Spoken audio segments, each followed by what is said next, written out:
खाते वक्त, चलते वक्त, बाथरूम पे बैठ के, चाय पीते हुए, खाना खाते हुए, टीवी देखते हुए वो सिर्फ पबजी ही खेलता था। एक दिन वो कार चलाते चलाते पबजी खेल रहा था। हाँ, मरा, मर मर मर, ये मरा, ये भी मरा, हाँ हाँ ये भी मरा। अरे ये एक बच गया, इसको मारूंगा ना तो 20 हो जाएंगे। आजा आजा, आज तुझे मार ही डालूंगा, आजा। यस, इतने में उसका गाड़ी का एक्सीडेंट हुआ और वहीं पर उसका निधन हुआ। इसके बाद उसका आत्मा नरक आ पहुंचा। नरक में उसके 4 दोस्त मिल गए, रवि, हिमांशु, फिरोज और अशोक। अरे तुम लोग इतने दिल से कहां गायब थे? कोई भी ऑनलाइन में नहीं दिखा, तो मैंने सोचा आज तुम लोग को फोन कर लूंगा। भाई कई दिन हो गए हम तुम्हारे नेटवर्क में नहीं थे, पर आज तुम खुद ही हमारे नेटवर्क में आ गए हो। अरे यार, पबजी खेलने के लिए नेटवर्क का क्या चुनाव करे? तो चल खेलते हैं। फिर सारे मिलकर पबजी खेलने लगे। ए, तूने कितने लोगों को मारा? मैंने 10 लोगों को मारा है। ए छोड़ना, मैंने 12 लोगों को मारा है। इस तरह एक दूसरे का गिनती देख रहे थे। इतने में यमदूत वहां पहुंचे।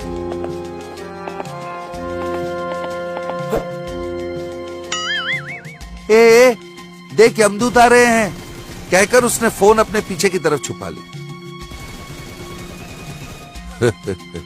अरे वो सारे भी हमारे ही टीम के हैं।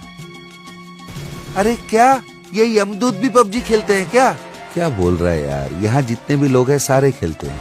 तू खेलता जा मुन्ना, खेलता जा। वो सब मिलकर पबजी खेलने लगे। इतने में यम धर्मराज खुद वहां पहुंचे। आइए आइए यम धर्मराज जी, चलिए सब मिलके पबजी खेलते हैं। ऐसा कहते हुए वो जाकर यम धर्मराज के कंधे पे अपना हाथ रख दिया। ए पापी, तेरी इतनी हिम्मत, मुझसे मेरे ही साथ तू मस्खरा करेगा?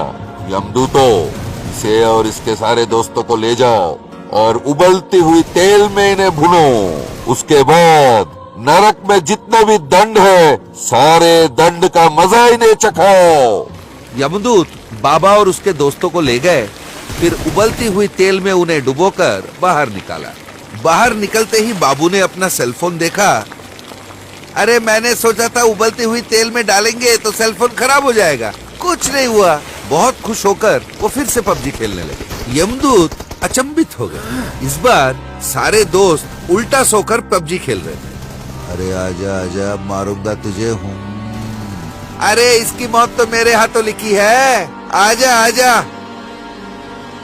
हाँ हाँ, अरे शिट, वो चिल्ला चिल्ला के खेल रहे थे और इधर उनके पीठ पर से हाथियों को चलाया जा रहा था। तो वो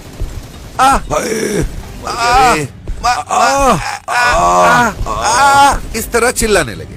उन्हें देखकर यमदूतों को फिर से धक्का लगा। इसके बाद उन्हें ले जाकर भालों से कुरेदने लगे।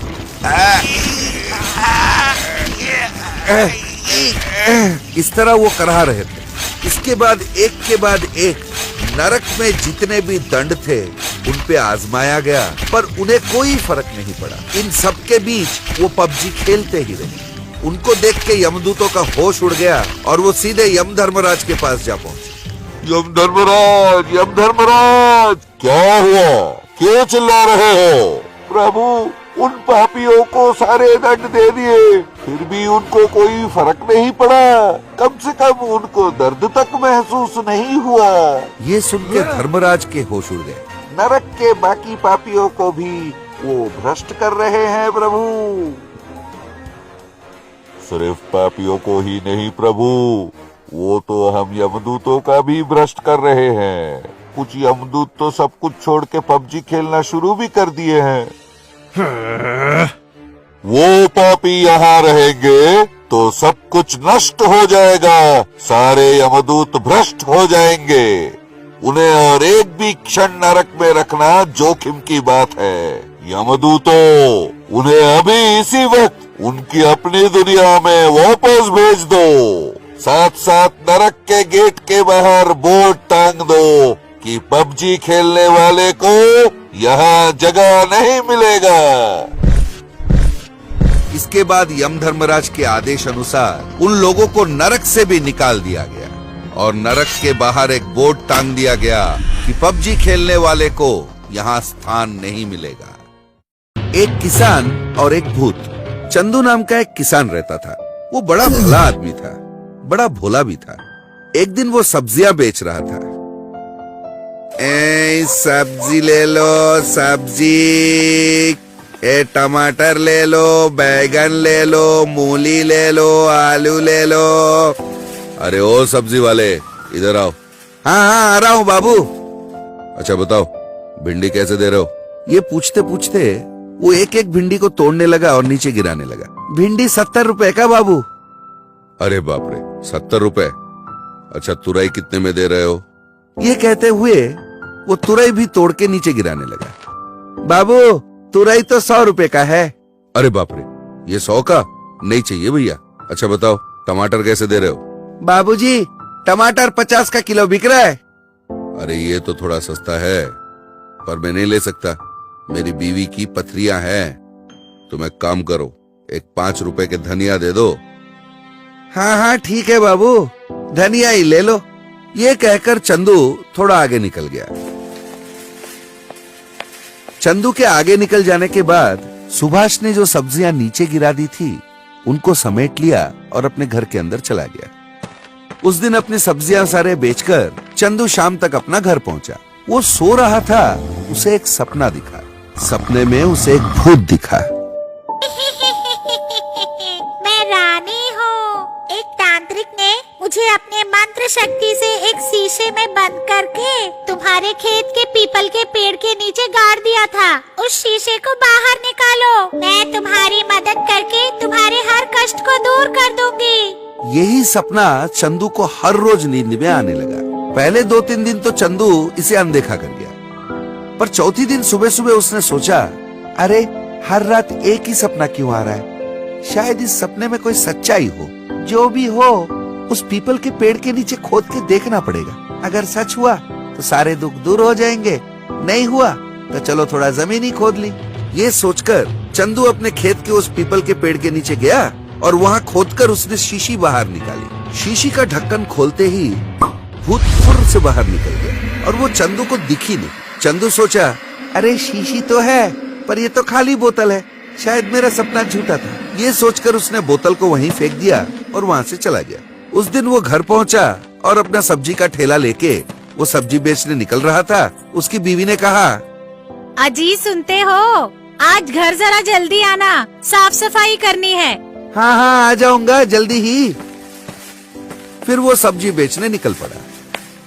ए सब्जी वाला सब्जी, तुरई ले लो, भिंडी ले लो, बैगन ले लो, आलू ले लो, कैबेज ले लो, गोभी ले लो, सब्जी, सब्जी वाला सब्जी। सुभाष ने फिर उसे देखा। उसने सोचा, आ रहा है मेरा बकरा। उसने चंदू को पुकारा। हाँ बाबूजी आ रहा हूँ। चंदू अपना ठेला लेके उसके पास चला गया। हाँ भाई कैसी चल रही है तुम्हारी बिक्री? अरे साहब धंधा मंदा है।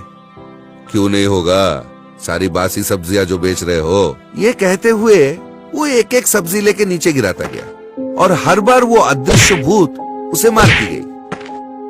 अरे सब्जी वाले मार क्यों रहा है? बाबू मैंने कहा मारा, आप कहाँ खड़े और मैं कहाँ खड़ा हूँ? ओ तो तूने नहीं मारा, शायद कुछ और था। उसने सोचा और सब्जी देखने के आड़े में सब्जियां नीचे गिराता गया और वो भूत बिना रुके उसे मारे जा रही थी। इधर सुभाष, अरे अरे कौन मार रहा है?